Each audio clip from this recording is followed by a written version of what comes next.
ভারতীয় cricket board রবিবার আসন্ন এশিয়া কাপ 2025-এর ভারত পাকিস্তান ম্যাচ অদৃশ্যভাবে বয়কট করার জন্য প্রস্তুত।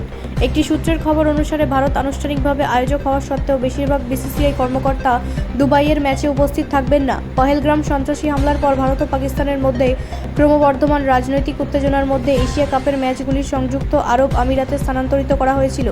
প্রতিবেদনে আরও দাবি করা হয়েছে যে এখনও পর্যন্ত বিসিসিআই-এর কোনো কর্মকর্তা দুবাই পৌঁছাননি এবং ম্যাচের দিন স্টেডিয়ামে কেবল একজন কর্মকর্তা উপস্থিত থাকার আশা করা হচ্ছে।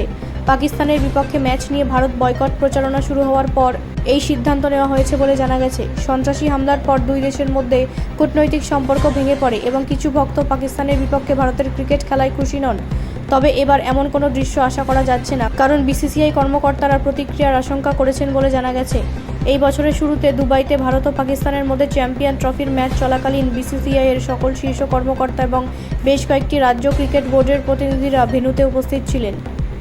ব্যুরো রিপোর্ট, রাষ্ট্রীয় প্রসার বাংলা।